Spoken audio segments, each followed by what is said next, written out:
Everyone, it's Mel Gabby. This is about changing seasons.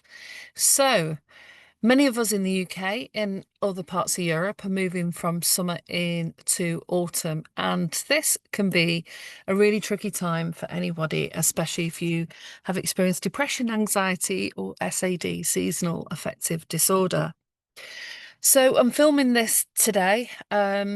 It's barely 7:30 and it's completely dark. And so within a couple of weeks, we've moved from very hot days and evenings into much cooler evenings and getting dark by this time.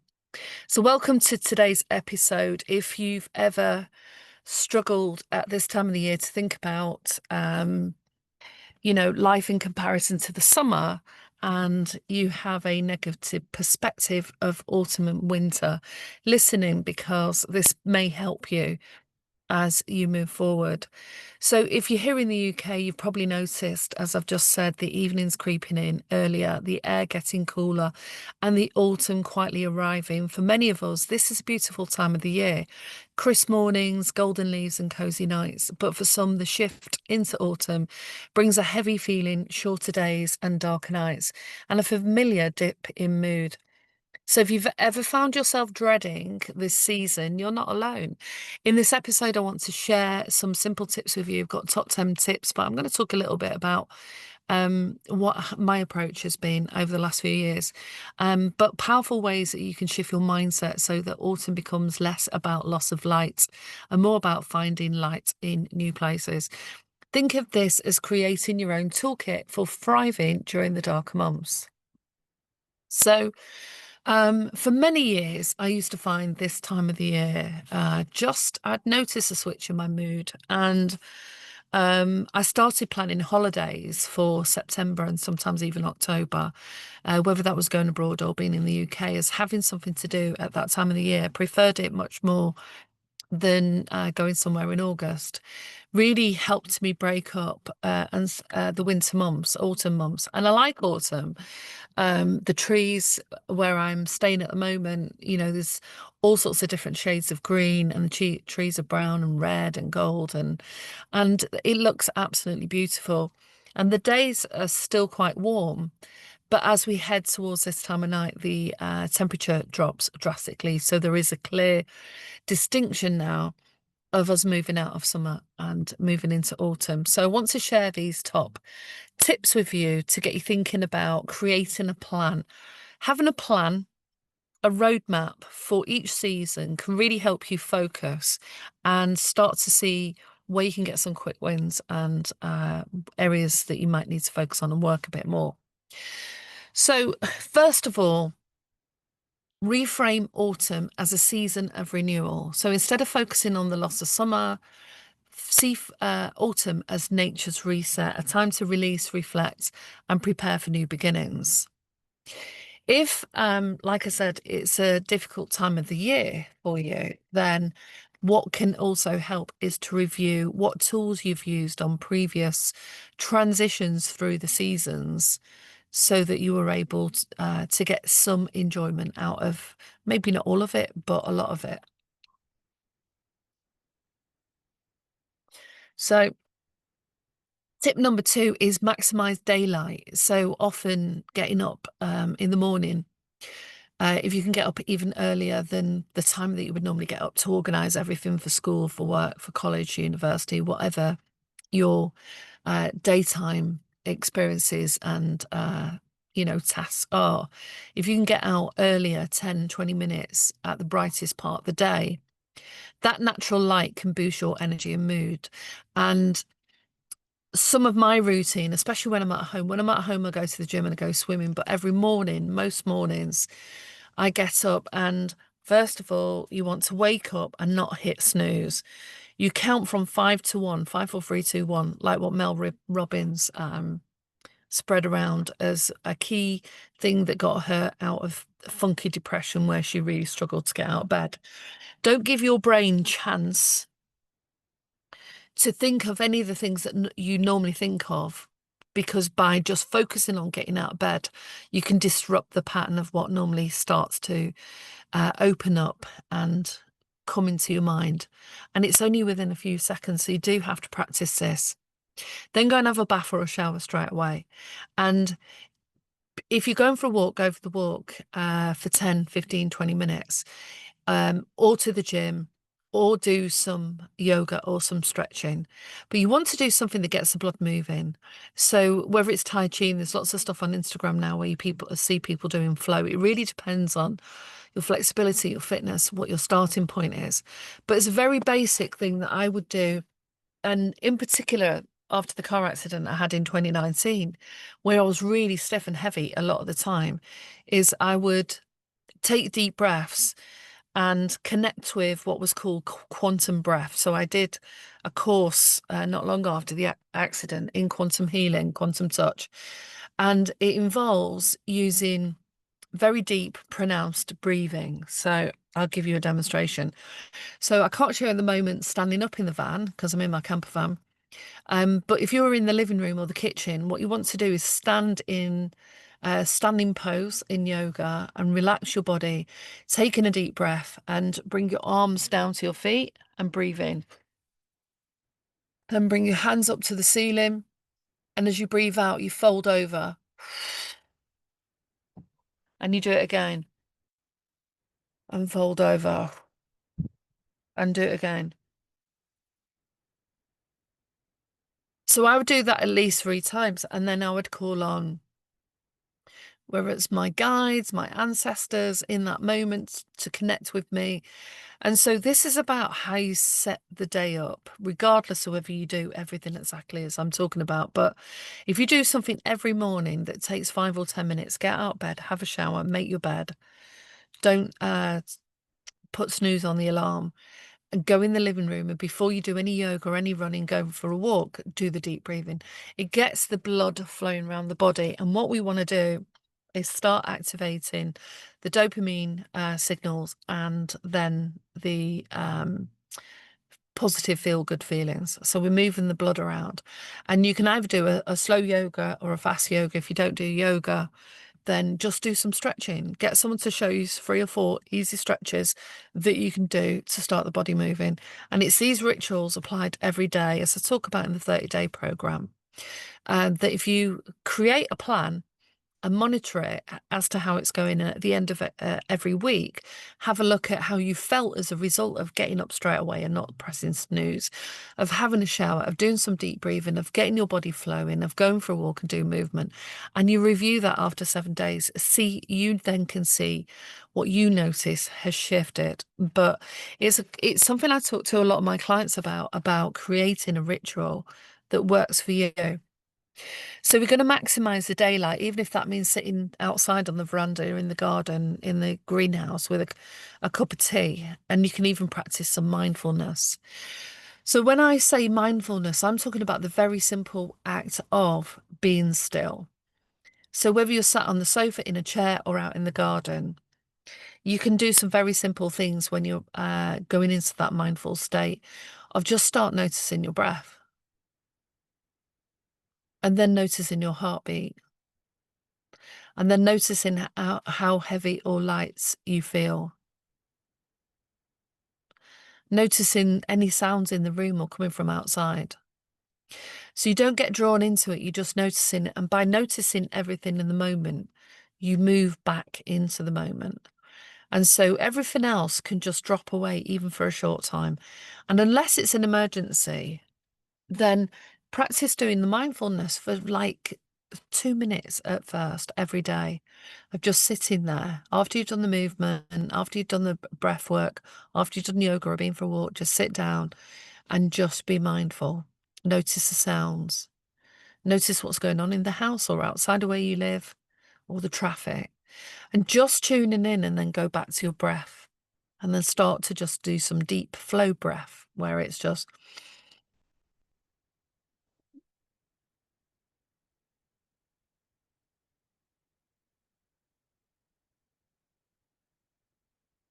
okay. So that's morning rituals.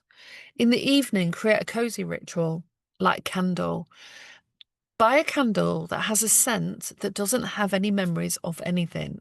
Make a new association. So music and smell are some of the most powerful things to activate nostalgia and memories, feel good feelings, sadness, or the whole range, the whole gamut. So go for something that you haven't smelt before, but now I want you to attach positive feeling to it. So I want you to remember a time where you was out with friends, it was really funny, you were on a trip, even if things went wrong, but they turned out okay. So buy the candle and then light the candle every night, maybe when it goes dark at 7:30, 8 o'clock, put it on in the living room and even a few candles in the kitchen, in the living room, and then get your favorite blanket and decide when you look at your week, especially if you're working in the day, one night you can watch a movie, one night you can listen to a podcast, one night you can do a course, one night you can connect with friends, one night you can go out to the cinema, um, or at the weekend you can go to a museum, go to an art gallery, something that's indoors.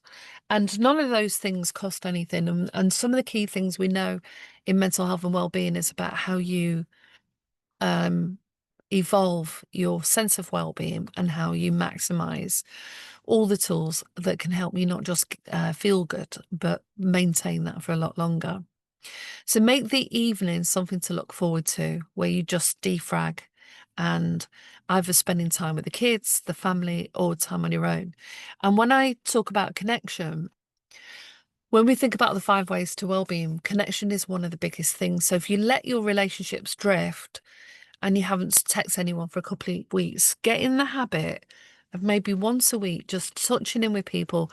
Hey, how you doing? If they live local, do you want to meet up? Go to the library, go to the have a coffee, go to the coffee shop and start making those connections and putting some time into establishing them and maintaining them, in particular in the autumn and winter months, where a lot of people do struggle with the fact that it's very dark and they don't want to go out and do as much.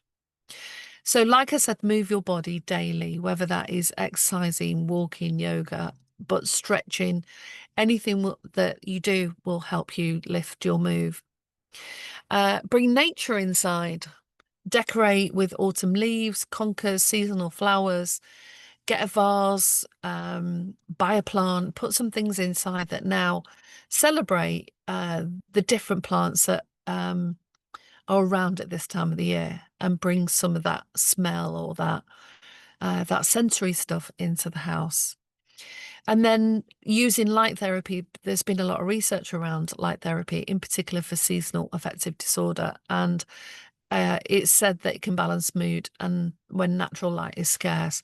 I haven't used it, so I don't know, but I do know there's a lot of therapy research out there for its benefits. Then plan small joys. So schedule things that you love, the very simple things, like I said, meeting a friend, reading a good book, trying a new recipe. Anticipation is a good mood booster. Um, even so, I've got a couple of clients who have decided to use 1 or 2 nights a week to try new recipes and start cooking because they've both been in transition. So some of their habits dropped a little bit, and sometimes that's what happens. I've got to be really mindful when I'm moving from space to space in my camper van that I still do some of the things every day. So at the moment, I'm out every day walking. If I'm at home, I'm going to the gym, but it's so hilly around here that there's a lot of incline walking. So it really is pushing the heart rate up, and I'm feeling the benefit of that. So plan the small things, the things, and think about, right, get a list in your journal. So in your journal now, I want you to buy one or open up a fresh journal with a picture on it that you like. And in the top of the page, on the front page, write breath work, quantum breathing, movement every morning. Go for a walk, get some sunlight. Practice mindfulness while you're sat in the garden or the greenhouse or wherever. Bring autumn indoors. Make some notes about the things that you can do straight away. So, the small things are also kind of looking around your house and seeing what things in the house that you still like to have in there and what things you want to move out the way and get rid of. So it's really important that you start to think about your space and how you make your space feel cozy and comfortable. And then the next one is practice gratitude. So we can, because there's so much that's been around online about gratitude and mindfulness, you can get a bit like, oh, gratitude. I've done a whole video actually on my 7-day challenge. It's on the live section of my YouTube page where I explore gratitude in depth, and I'm looking at radical gratitude. But we know there's a lot of research behind it that says that by focusing on the things that you're really happy about already having, so it could be that you're warm, it could be you've got access to running water, that you're able to pay a bill this week, spend some time with a friend. But what that does is it's moving the mind out of lack and out of things that are going wrong into things that you enjoy. And if you practice that as part of your routine every day, you will also notice the difference that that makes. And then the next is learn to love the darkness. Early nights can be a gift, an invitation to rest, slow down and nurture yourself. And on the way back from my trip, I'd popped in a couple of pubs, and the first pub I went in, it had they had a fire lit, and it was so cozy. It was just so lovely walking in there, and it was such a contrast because a few weeks ago we are all sat outside in the sunshine and with just t-shirts on, but there was just something really autumny about it. It was lovely. So what can you do to enjoy the darkness? Maybe get some fairy lights, more candles, um, and even some of the movies that you used to watch that take you to that nice place. And what we're doing now is we're talking about the different things that you can do. But this is about stacking these up every day so that you can sort of shift your focus to things that make you feel good more and more of the time. And like I said, it's really important to get connected and stay connected. Don't isolate. Reach out to friends. People who experience depression often end up for weeks at a time cutting off and becoming remote. But we can forget sometimes that actually it's really nice for other people to hear from us. It's not just about do we want to spend time with other people, but who's missing us being around in their lives, and how can we send them a meme or a joke or, whatever it is in terms of the relationship that you've got with that person. So reach out to people and connect online, join a group. In many areas now in the UK, there's a meetup group and they've got all sorts of different things going on. And that can be a blessing. It can take confidence to get off the sofa, but you want to move out of your comfort zone and get off the sofa and go meet people, whether it's a games night, watching football, going to watch the cricket, a cycling day, a picnic, whatever the thing is that's being organised. I know in the London area, there are hundreds of meet-up groups and people are really nice at these venues. I've mostly in many cases had a really good time when I've gone. Even if I've not wanted to go back and do that particular thing they'd organised, getting out and just trying something different just felt good. So maybe jump out of your routine and try maybe one thing a week that you haven't done yet. So autumn doesn't have to be the season of dread. Start with a few small shifts that you can create in terms of comfort, your energy and joy. It's all about how you choose to see the season, not as an end of summer, but as a new chapter full of possibility.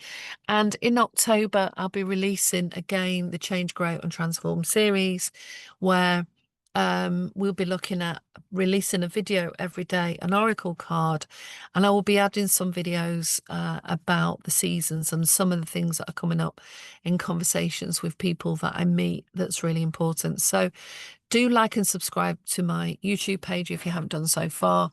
And like I said, there's many things in there that you can do, but how you set up your morning, get out of bed straight away and connect with your breath and do some deep breathing is all about setting the intention to have a really good day.